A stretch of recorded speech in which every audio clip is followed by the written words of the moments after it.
أعوذ بالله من الشيطان الرجيم بسم الله الرحمن الرحيم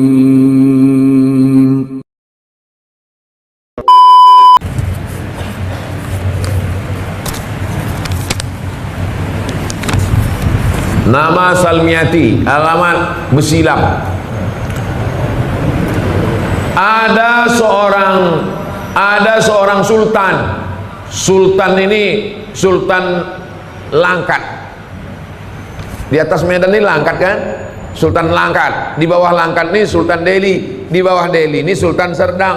Di bawah Serdang ini Sultan Asahan. Itu 4 kerajaan Melayu besar di Sumatera Timur. Eskos namanya, pantai timur. Langkat, Delhi, Serdang, Asahan. Sultan Langkat ini orangnya alim, namanya Sultan Musa. Sultan Musa ini ikut tarekat Naqsabandiyah yang dibawa oleh Syekh Abdul Wahab Rokan. Lalu kemudian dikasihnya tanah luas.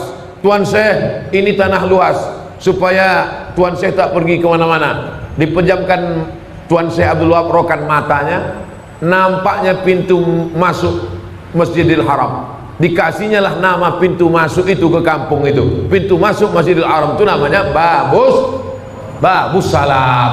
Maka aku kasih nama lah kampung ini Babus Salam. Ada orang Melayu payah dia nyebut Babus Salam. Kau nak kemana? Besilang.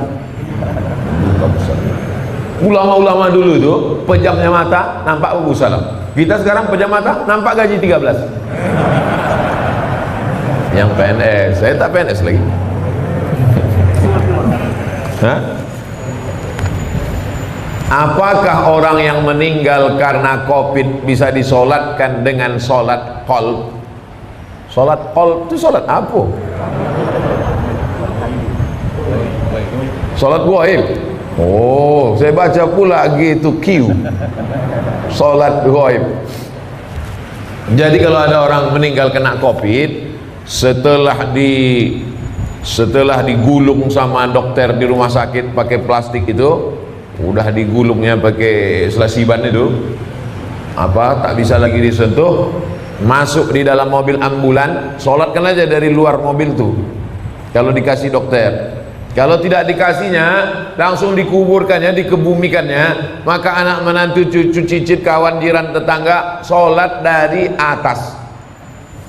Ini kubur, sana kiblat, ini kubur, ini kepala jenazah, ini kakinya. Kalau dia laki-laki, berdiri pas di arah kepala. Kalau jenazah itu perempuan, berdiri pas di arah pinggang. Sholatlah di atas. Ini kubur, di atas kubur itu sholat. Allah usolli ala hazil janazah arba'at takbiratin fardul kifayah, makmuman atau imaman lillahi ta'ala. Allahu akbar, Fatihah. Allahu akbar, selawat. Allahu akbar, Allahumma firlahu warhamu. Allahu akbar, Allahumma la tahrimna ajrahu, dan seterusnya. Berapa hari Pak Ustaz? 3 hari 3 malam. Masih bisa. Mana dalilnya? Dalilnya begini. Datanglah Nabi bertanya tentang tukang sapu masjid. Mana perempuan tukang sapu masjid nih yang kemarin nampak aku, kata Nabi. Kata sahabat, udah meninggal dia ya Rasulullah. Kenapa kalian tak kasih tahu aku? Untuk apalah kami kasih tahu? Dia kan cuma tukang sapu, orang remeh-temeh sepele. Nabi minta tunjukkan mana kuburnya. Ditunjukkan. Nabi langsung sholat jenazah di atas kuburnya. Maka kata ahli fikih, masih tetap bisa sholat jenazah 3 hari 3 malam. Bagaimana kalau anak menantunya jauh, datang sesudah seminggu? Pakai pendapat fatwa ulama yang kedua dalam kitab fikih, masih bisa disolat jenazahkan selama jenazahnya belum hancur dimakan cacing tanah. Masih tetap bisa sholat jenazah. Nah, jadi yang 3 hari 3 malam masih bisa, yang sudah lewat itu pun masih bisa sholat di atas kubur. Jangan berkecil hati.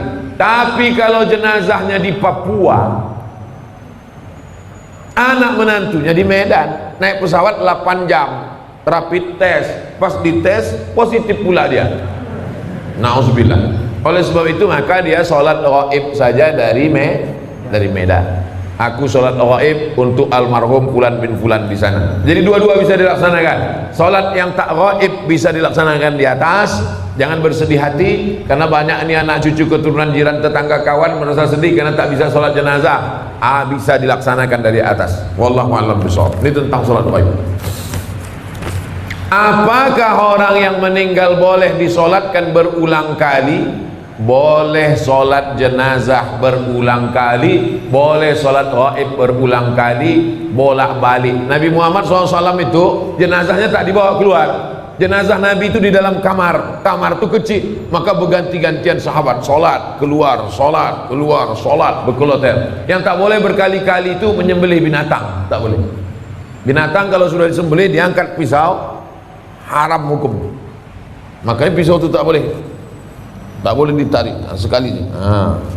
Tengoklah video saya yang motong-motong kurban.